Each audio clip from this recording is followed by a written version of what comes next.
자, 오늘 제가 이제 멘토에 대한 이야기를 좀 하려고 하는 이유는, 정말 세상에 수많은 멘토들이 있죠. 특히 이제 코로나 시대를 우리가 겪으면서 정말 많은 멘토들이 온라인상에 생긴 것 같아요. 그리고 이러한 멘토들, 소위 말해 선생이라고 부르는, 유대교에서는 랍비라고 부르고, 그러니까 우리가 배우고 따를 만한 사람들이 정말 많이 양산이 된 것 같습니다. 그리고 저를 그렇게 봐주시는 분들도 있지만, 스스로가 그렇게 막 대단한 존재라고 여기면서 사는 성향은 아닌 것 같아요. 다만, 여러분들께 제가 그 안에 있는 사람으로서 좀 설명을 드리면, 우리가 멘토를 결정할 때도 참 조심스럽게 결정하는 게 되게 중요할 것 같아요. 그 왜 그러냐면, 우리 이제 온라인상에서 우리 멘토들 있잖아요. 부동산 멘토든 돈에 대한 멘토든 누구든 간에 그런 멘토들을 보면은 고정적으로 하는 말들이 있다는 거를 제가 발견했어요. 예를 들면 나만 따라오면은 너 이런 거 할 수 있다. 그리고 나는 세상에 뭔가를 주려고 하는 사람이다.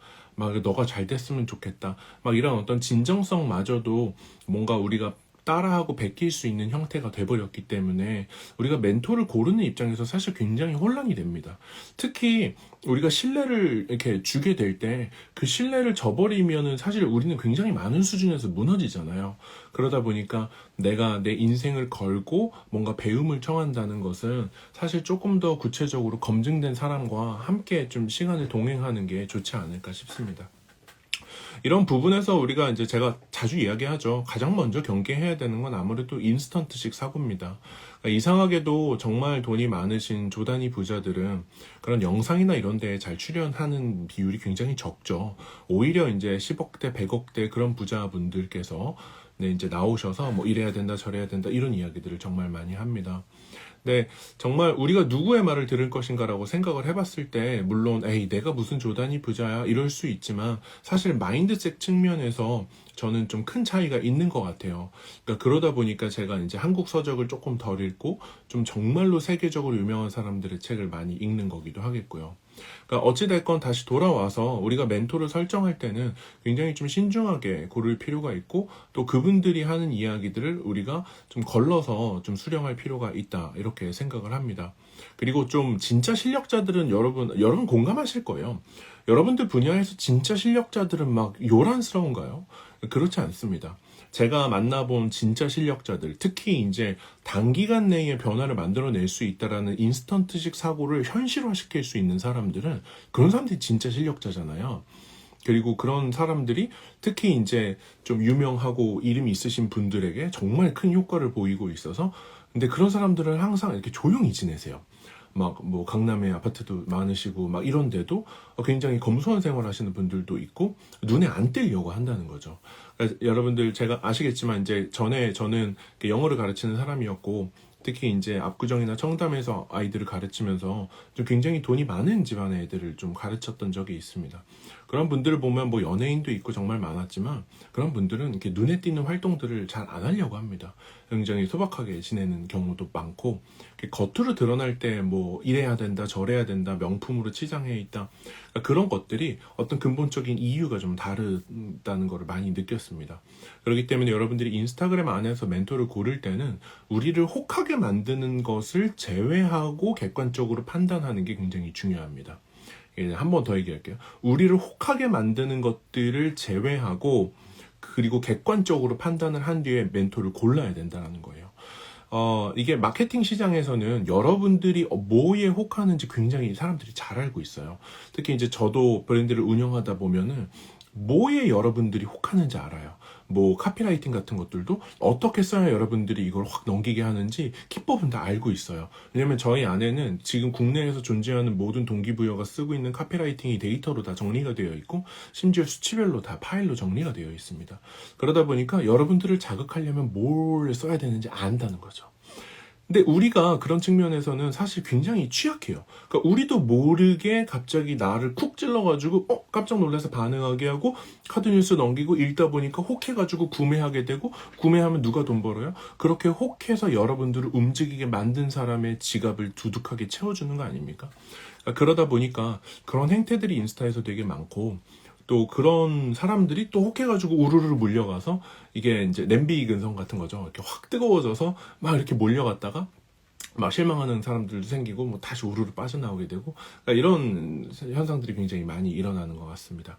그래서 이제 얘기가 좀 길었지만, 오늘 이제 제가 소개할 두 분의 멘토는 뭐 이렇게 본명을 밝히거나 뭐 그럴 수는 없는 거지만, 제가 살아오면서 조금 삼았던 멘토분들이고, 그리고 그분들을 보면서 제가 부족했던 인간에서 이런 점을 배우고 이렇게 변화했다라는 것들을 좀 간접적으로 전달 드리면서, 아, 진짜 조용하고 자기의 인생을 사시는 분들이 이렇게 하는구나라는 것들을 느끼실 수 있는 시간이 됐으면 좋겠습니다.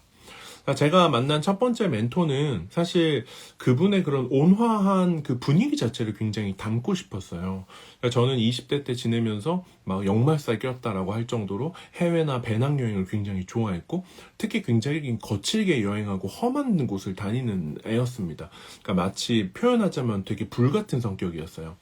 네, 그런데 그 불같은 성격은 당연히 물같이 사는 게 되게 힘들겠죠. 그러다 보니까 누가 이제 어떤 좀 자극하는 말을 했을 때 굉장히 쉽게 반응을 한다거나, 굉장히 뭔가 빨라야 되고 급해야 되고 막 이런 상태로 살았다는 거죠. 근데 그분을 딱 만나고 나니까 이분은 진짜 물 같은 거예요. 이게 뭐 물이 좋다 불이 좋다 이런 얘기를 떠나서, 우리한테 없는 모습을 가지고 있을 때 뭔가 나도 저런 모습이 된다면 훨씬 더 나을 텐데, 어떤 측면에서? 비즈니스적 측면에서, 인간관계적 측면에서, 아니면 그냥 가족관계적 측면에서, 뭐 교우관계적 측면에서 진짜 훨씬 더 나은 관계성을 가지고 있을 수 있고, 동시에 내가 있는 그 커뮤니티 안에서 리더십으로 성장할 수 있는 어떤 빌미가 결국은 우리가 가진 성향을 뭐 틀렸다 이렇다기보다도, 그러니까 중간에서 조금 치우쳐져 있다라고 가정을 하면 그 반대 성향을 봄으로써 우리가 중간을 찾을 수 있었다는 거죠. 그래서 첫 멘토를 만나고 나서 그분처럼 말하고, 그분처럼 표정을 짓고, 그분처럼 제스처를 하고, 그분처럼 안고, 그분처럼 뭔가 이렇게 행동하고 싶었다는 굉장히 강렬한 갈망이 있습니다. 뭔가 그분의 특징으로 말하자면, 첫 번째는 굉장히 이 말을 많이 하시는 스타일이 아니었어요. 그러니까 첫 번째는 딱 앉자마자 보면은 일단 리스너세요.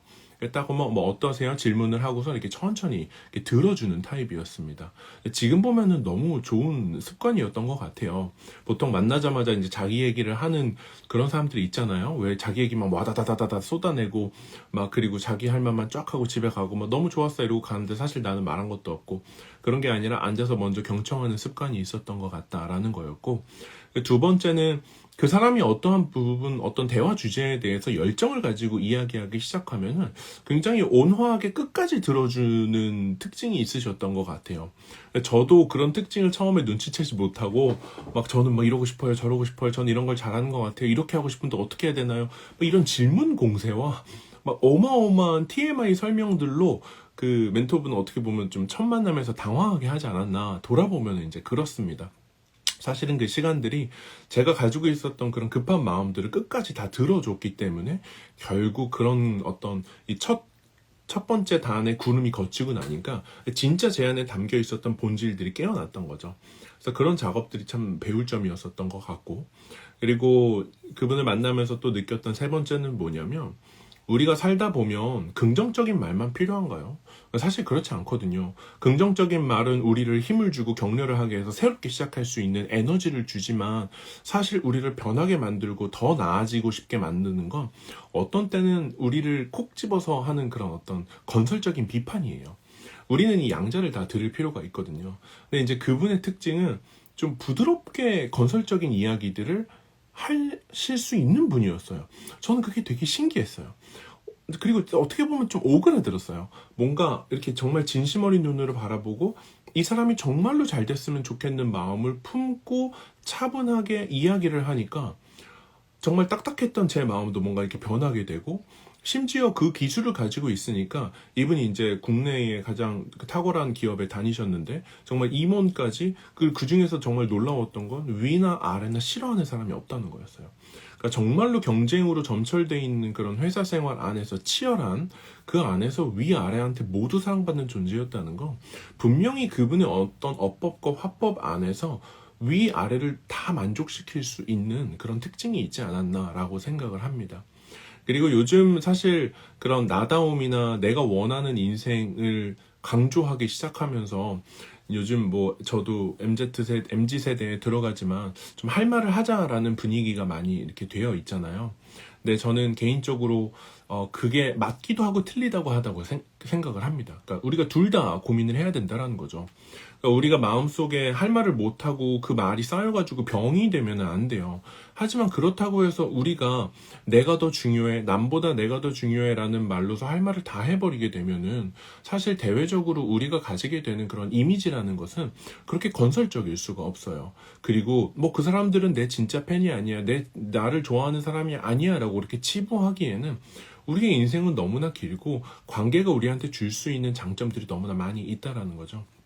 그렇기 때문에 어떤 상황이든 적을 만들지 않고 어떤 우리의 편으로 이렇게 끌어당겨서 나를 위해서 뭔가 도움을 줄 수 있는 사람으로 만드는 어떤 화법은 굉장히 중요했던 것 같습니다. 네 번째로 제가 첫 번째 멘토분한테 배웠던 거는 바로 사람에 따라서 다르게 대한다는 거였어요. 저는 사실 이 부분에 대해서 깨달은 거는 사실 굉장히 최근입니다. 보통 우리가 사람 대할 때 어떻게 대하나요? 그러니까 내가 대하고 싶은 어떤 방식과 나만의 스타일이라는 게 있고 그 방식을 A, B, C, D, E라는 5명의 사람한테 다 동일하게 적용을 하고 있잖아요. 나는 원래 이런 스타일이야. 그러니까 나랑 결이 맞으면 맞아. 그러니까 이렇게 보통 우리가 생각하기 쉬운데 그분의 말은 사람마다 다 다르다는 거예요. 그리고 그 사람의 특징을 이제 관찰을 한 다음에 그거에 맞춰서 대했다는 겁니다. 그분이 저한테 들어주셨던 예시는 그런 거였어요. 뭐 이제 어떤 부하 직원이 있는데 격려를 해야 잘하는 직원이 있고 뭔가 냉정하게 평가를 해서 좀 어떤 건설적인 자극을 줘야만 잘하는 직원이 있다라는 거죠. 그러고 나니까 제가 제 주변에 있는 사람들을 제 방식대로 모두를 대하고 있더라고요. 그리고 맞으면 땡큐 아니면 가 이런 식으로 하는 걸 보면서 그 사이에 굉장히 많은 사람들이 나를 떠났을 수도 있겠구나. 나는 이런 스타일이야 라고 하는 거에 아무 문제는 없지만 내가 하고자 하는 일이 있고 내가 좋은 관계를 만들어서 내 비즈니스에 도움이 되게 한다거나 어찌 됐건 내가 인생에서 원하는 것을 얻어내기 위해서는 사실은 그들을 나의 편으로 만드는 기술이 되게 중요하거든요. 그러니까 제가 예전에 그 협상과 관련한 와튼이었던 것 같아요. 그 와튼 스쿨의 교수가 했던 것 중에 그 책 제목이 그런 게 있죠. 어떻게 하면 원하는 것을 얻는가. 그러니까 이런 지점에서 확실히 뭔가 좀 깨어나는 느낌이 있었습니다. 여러분도 좀 오늘 라방 방금 한 메시지를 기점으로 한번 생각해 보셨으면 좋겠어요. 그러니까 내가 좋아하는 사람이고 좋아하지 않는 사람이고 그거와 상관이 없이 그거 뭔가 참아낼 수 있다면 그거와 상관없이 어떻게 하면은 내가 원하는 것을 상대방으로부터 얻어낼 수 있을까라는 어떤 관계적 목표에 집중을 하고 나면은 그러니까 저 사람에게 무엇이 필요할까? 어떻게 해야 내가 원하는 것을 줄까라고 생각을 하게 되죠. 그러다 보니까 상대방을 관찰하게 되고 상대방의 결핍을 이해하게 되고 상대방이 어떤 욕망이 있고 어떤 것을 바라는지에 대해서 알게 된다라는 거죠. 그리고 내가 먼저 그것을 받기 위해서 뭘 해야 돼요? 당연히 내가 먼저 줘야 되는 거죠. 그러니까 이런 것들이 사실 저는 큰 틀에서 선순환이라고 생각을 해요. 여러분들 인생을 살아가시면서 뭔가 얻고 싶은 게 있으세요? 아니면은 나는 이런 걸 하고 싶어 라고 하고 근데 내가 얻고 싶고 갖고 싶고 되고 싶은 것이 내가 스스로 성취하는 것도 있지만 타인으로부터 주어져야 되는 것도 있잖아요. 그렇게 타인으로부터 주어져야 되는 것 같은 경우는 내 통제권 안에 없죠. 그렇기 때문에 타인의 도움을 얻어낼 수 있는 능력이 굉장히 중요해요. 이게 이제 협상 능력이라고 할 수도 있고 어떤 때는 어떤 인간적인 매력이라고도 할 수 있겠죠. 어쨌든 포인트는 딱 만났을 때 이 사람을 나의 팬으로 만들 수 있는 어떤 그런 느낌인 것 같아요.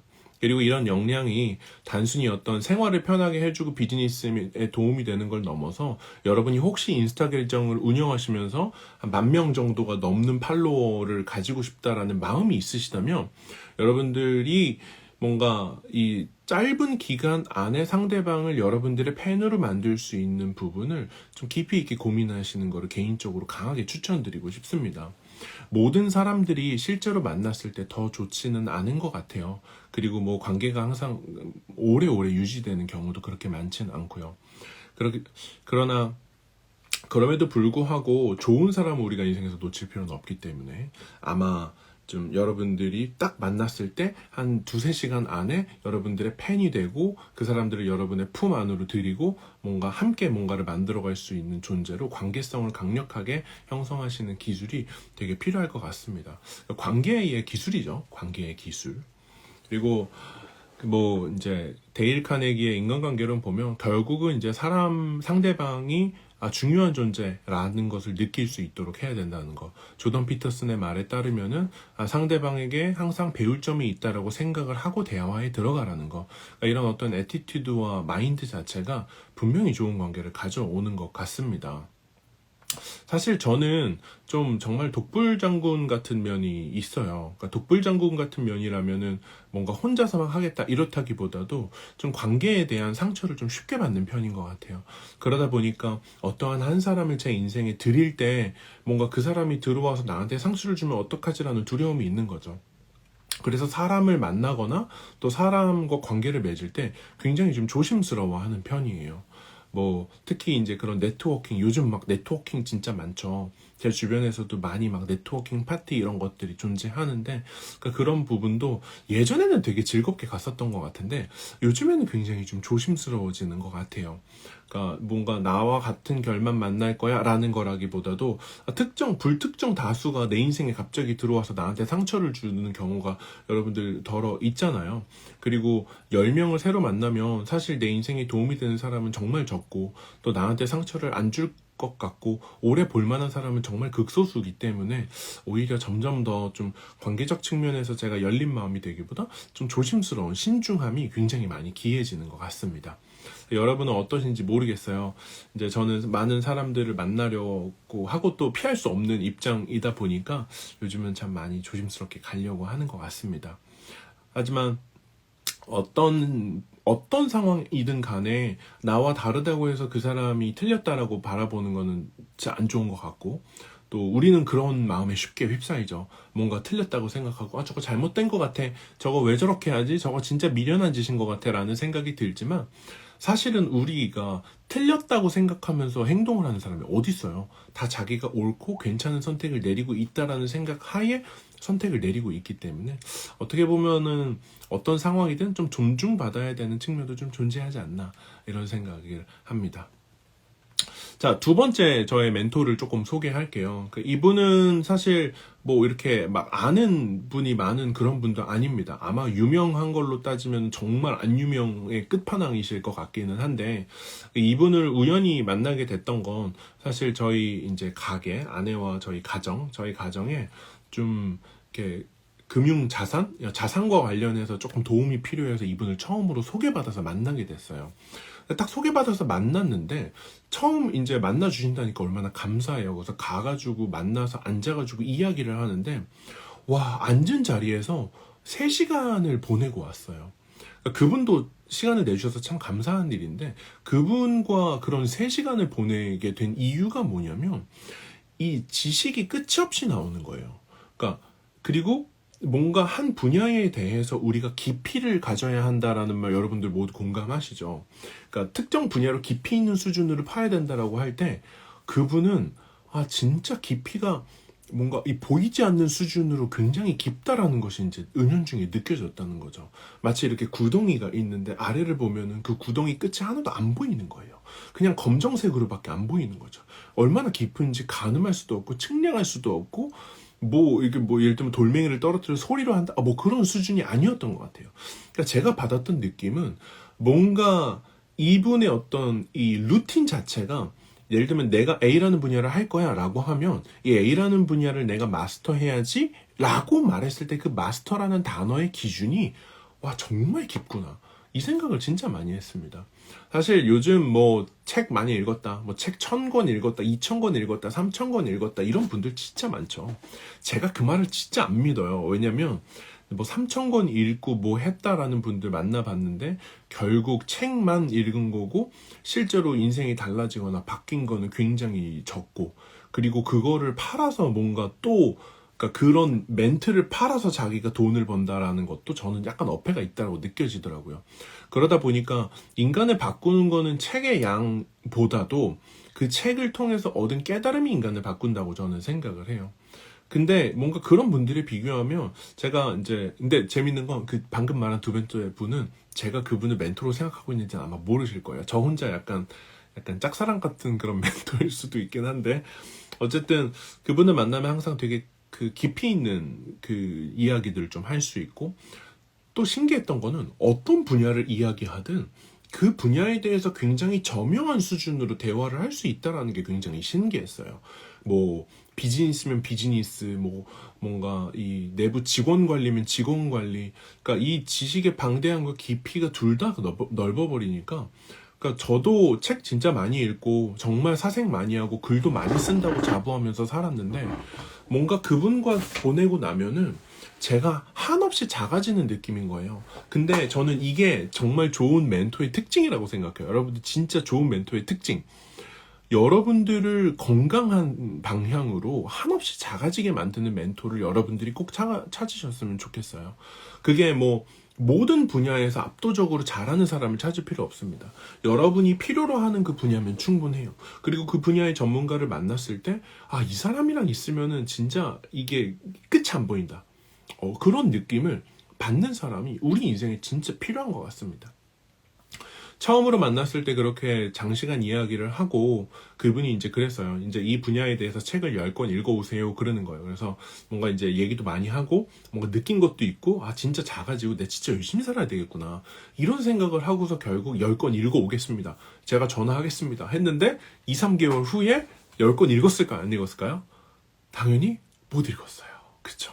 하지만 그분을 다시 만나고 싶었어요. 그리고 그분을 만나서 뭔가 또 다른 깨달음을 얻고 싶었어요. 그래서 제가 전화를 해서 이렇게 얘기했어요. 뭐 땡땡땡 대표님 저 책 10권 아직 못 읽었습니다. 하지만 한번 찾아뵙고 싶습니다. 이렇게 해서 제가 약간 누구 찾아뵙는 그런 거 진짜 안 하는데 그래서 갔어요. 그러고 나서 또 3시간을 보냈는데 또 한없이 작아지는 거예요. 그리고 그 당시에 제가 그분께 던졌던 질문이 한 가지가 있었어요. 여러분이랑 이제 공유하고 싶은 질문인데 그런 거예요. 제가 이제 이렇게 얘기했습니다.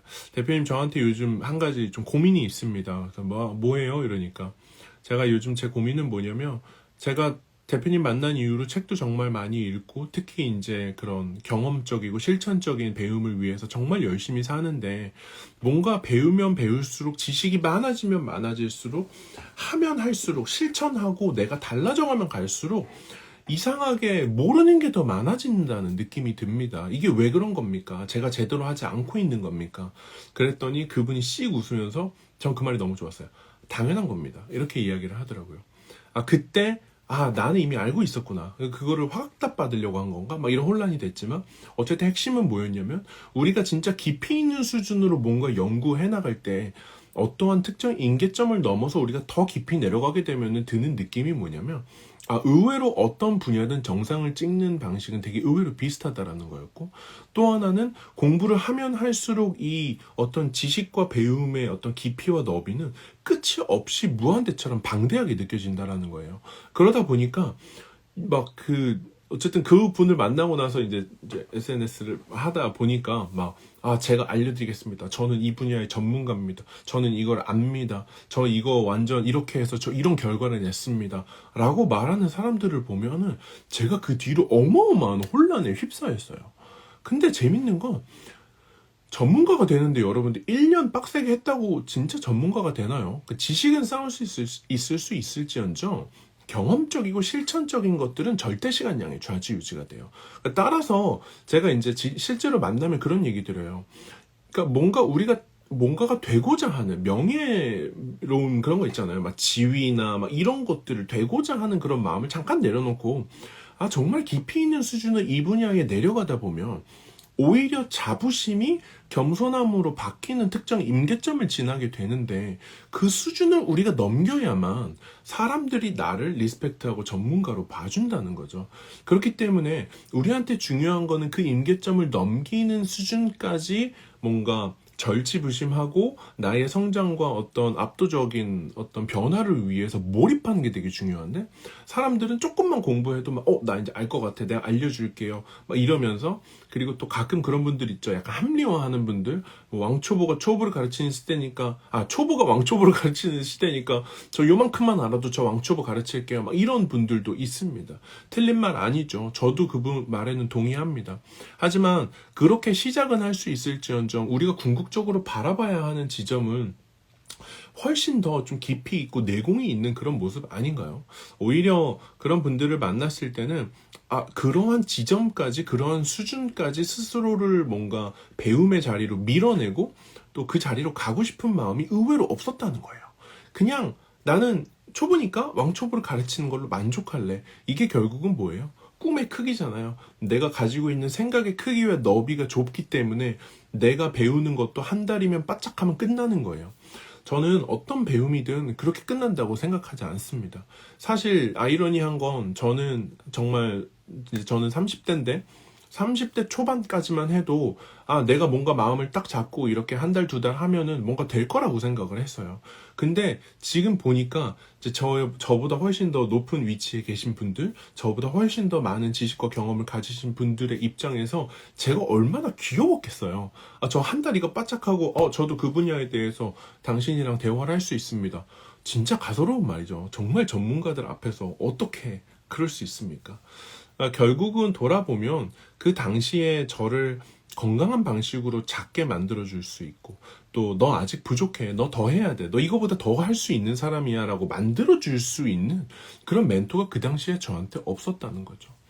지금은 정말 많이 달라졌습니다. 특히 저는 그런 마음의 유혹을 굉장히 많이 받아요. 뭐 예를 들면 제가 이제 인스타그램 강의를 하다가 이제 11월, 12월은 거의 많이 안 했잖아요. 이제 1월에 중급이랑 마스터가 모두 열리게 되는데, 제가 이제 다루는 분들은 막 청담에서 막 이런 분들, 뭐 정말 잘하시는 분들, 그 각자의 분야의 초전문가들만 이제 제가 따로 만나 뵈면서 이렇게 미팅을 하고 있는데, 그런 분들 만나면은 와, 진짜 내가 강의해도 되나? 막 이런 생각이 들 정도로 정말로 실력자들이 많습니다. 실력자들과의 만남은 스스로를 더 겸손하게 만들고 더 정진하게 만들어야 돼요. 멘토의 긍정적인 효과는 전 그거라고 생각해요. 그 사람을 보면 내가 더 열심히 살고 싶어져야 돼요. 그리고 그런 사람들을 근처에 둬야 돼요.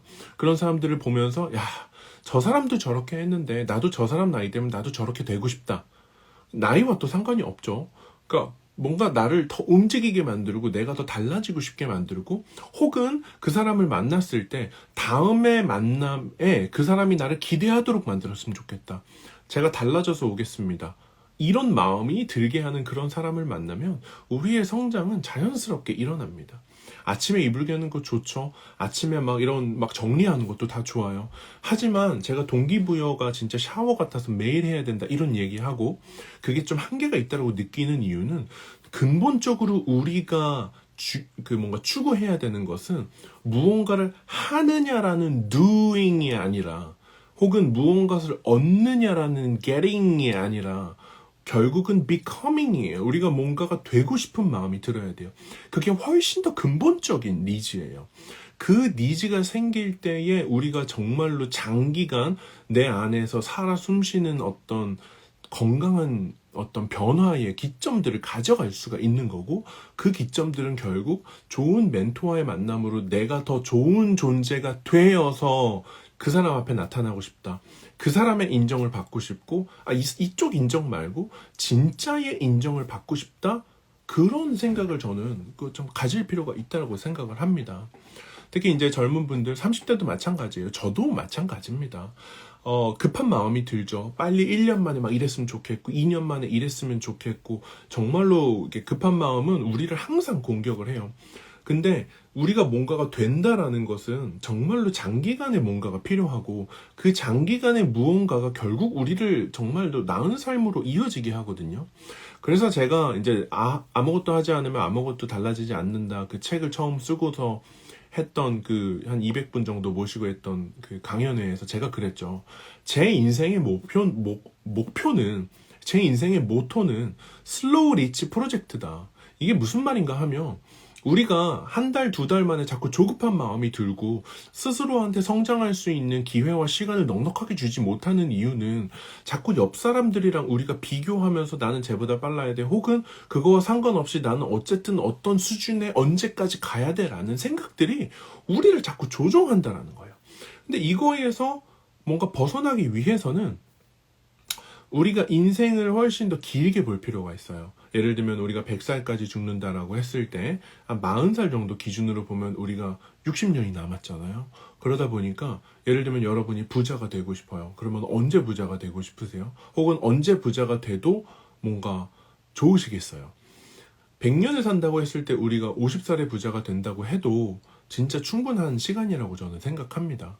그러다 보니까 그렇게 생각하고 나니 남는 시간들이 의외로 충분하다라는 거죠. 저는 여러분들이 스스로 성장할 수 있는 그런 시간들을 여러분들 스스로에게 훨씬 더 많이 줬으면 좋겠다는 생각을 정말로 많이 합니다.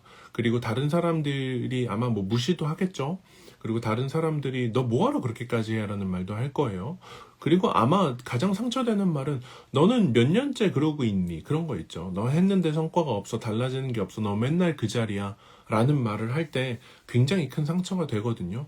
저도 그런 비난에 굉장히 약한 편이고 진짜 정말 약점 중에 하나입니다. 하지만 그런 것들을 다 견뎌내고서 견뎌내고 뭔가 우리가 진짜가 되기 위한 그런 수순들을 밟는 게 저는 여러분의 인생에 진짜 도움이 될 거라고 생각해요. 특히 아마 이제 이 라방을 보시는 분들 중에서 적어도 몇 년 이상의 한 분야에서 종사하셨던 분들은 아마 느끼실 거예요. 예를 들면 5년 동안 특정 분야에 있을 때 이제 한 1년쯤 단 1년 차들을 보면서 여러분들 어떤 생각 드세요? 아, 이제 막 한창 그럴 때지. 이런 생각 하시잖아요. 그 얘기는 결국 우리가 1년차, 2년차, 3년차, 4년차, 5년차, 그리고 10년차, 15년차가 되면서 우리가 보이고 느끼는 것들이 달라진다라는 겁니다. 따라서 한 분야에서 우리가 전문성을 깊이 있게 쌓을 수 있도록 좀 뭔가 근본적인 부분들을 발전시키기 위해서 이게 변화를 좀 추구해야 된다고 생각을 합니다. 여러분들 혹시 뭐 오프라인에서 멘토를 만난다는 것이 좀 의외로 쉽지 않을 수도 있어요. 누구를 만나야 되지? 어디로 가야 되지? 뭐 그런 생각을 하실 수도 있죠. 보통 이제 제가 주변을 살펴보니까 멘토를 좀 찾으시는 분들은 뭔가 멘토로 삼고 싶고 만나보고 싶은 분들한테 굉장히 적극적으로 연락하시는 분들이 있습니다. 그리고 그렇게 적극적으로 연락하시는 분들은 분야별로 좀 멘토를 찾으시는 것 같아요.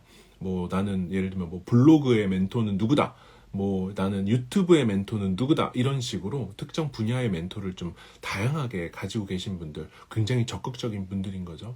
그리고 이제 저처럼 소극적인 분들은 이렇게 소개로 아름아름 이렇게 만나게 되거나 또 어떤 좋은 만남들이 좀 이끌어주는 경우도 있고 그게 아니라면 온라인상에도 있습니다. 저도 이제 온라인상에서 멘토로 삼고 있는 몇 분이 있는데 이제 그분들의 영상을 보고 이제 원문 영상 같은 것들을 찾아보면서 그런 마인드들을 간접적으로 흡수하는 것마저도 굉장한 수준으로 도움이 됐고 그리고 그렇게 말하고 그렇게 생각하다 보니까 저한테 굉장히 도움이 크게 돼서 일상에서 이제 예전 모습들이 거의 드러나지 않는 수준으로 달라질 수 있었던 것 같아요.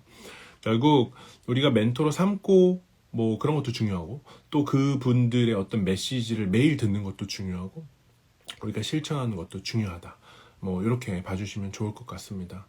요즘 개인적으로 진짜 아까도 말씀드렸지만 그 온라인상에 떠도는 그런 사람들에 혹하는 분들도 되게 많고 다 자기가 1등이다 막 이렇게 이야기하시는 분들이 참 많은 것 같아요. 하지만 여러분들은 아시잖아요.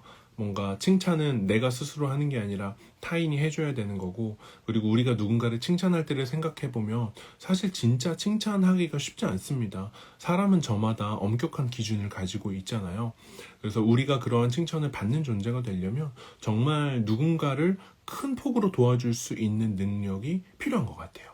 그리고 이게 단순히 내가 전문가야 나 이거 했어 숫자로 막 이렇게 했어 이거는 진짜 후킹이고 그게 아니라 저는 이런 문제를 해결해 줄 수 있습니다라는 어떤 문제 해결적 관점에서 변화를 만들어낼 수 있는 그런 실력자가 되셨으면 좋겠어요. 멘토라는 게 참 인생에 중요하면서도 의외로 찾기가 힘들고 또 우리가 성장해 나가면서 좀 새로운 멘토들을 또 찾아 헤맬 필요도 있습니다. 어찌 됐건 간에 여러분들 오늘 제가 몇 가지 메시지 딱 마지막에 3개만 좀 남기고 제가 이제 라방을 끄도록 할게요. 제가 전달하고 싶은 첫 번째 메시지는 여러분이 생각하시는 좋은 리더십을 생각해 보셨으면 좋겠어요. 나는 사람들한테 어떤 존재가 되고 싶고 어떤 사람으로 비춰졌으면 좋겠는지, 그게 뭐 어떤 우리 가정의 리더든 우리 커뮤니티 리더든 상관없이 그런 어떤 리더십의 색깔을 가지고 내가 뭔가 성장하고 싶은지를 한번 생각해 보시고, 그러한 사람이 할 법한 행동, 할 법한 화법, 할 법한 말투로 천천히 변해가셨으면 좋겠다는 게 첫 번째 메시지고, 두 번째는 우리를 더 성장하고 싶게 만드는 멘토, 결국 내가 왜 성장하고 싶은지, 내가 왜 달라지고 싶은지에 대한 근본적인 이유를 찾거나 또 그거에 대한 건강한 동기를 찾아야 되잖아요. 그래서 나는 아직 뭔가 조금 더 배고프다, 조금 더 성장하고 싶다라는 어떤 성장을 향한 건강한 갈망을 좀 가지실 필요가 있다라고 생각을 합니다.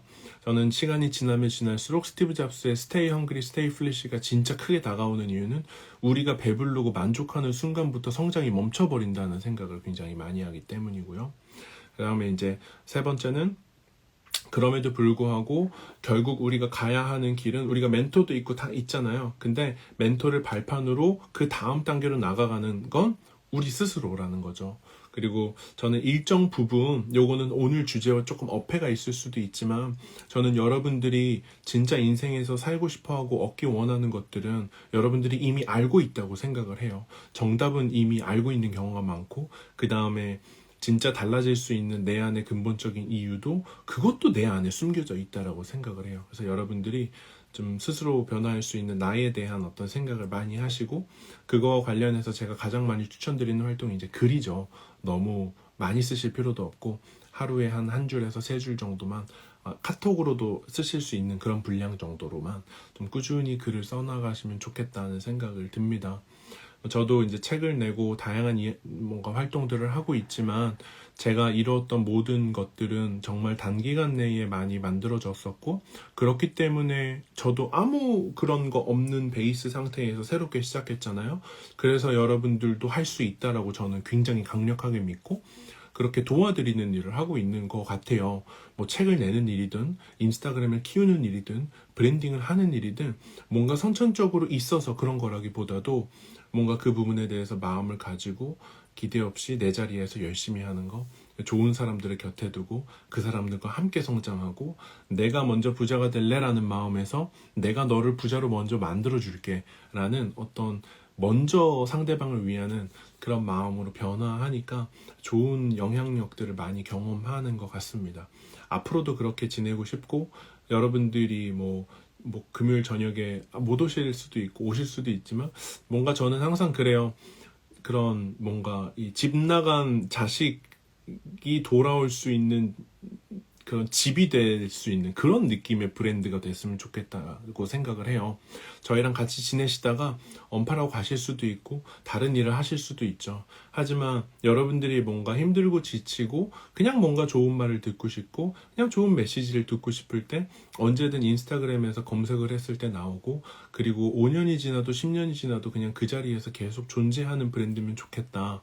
그래서 그런 생각을 많이 합니다. 제가 저희 부모님이나 혹은 저의 가족한테 제공하고 싶은 것이 여러분들한테 제공하고 싶은 것이랑 똑같아요.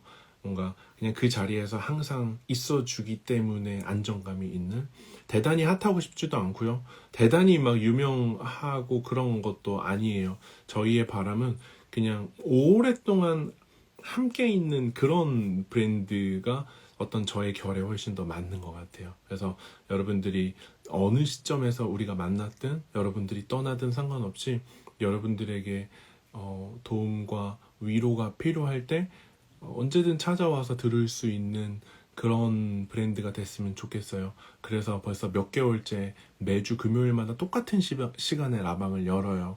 그게 왜 그러냐면 여러분들 오늘 뭐 몇십 명이 오든 그런 거 아무 상관없습니다.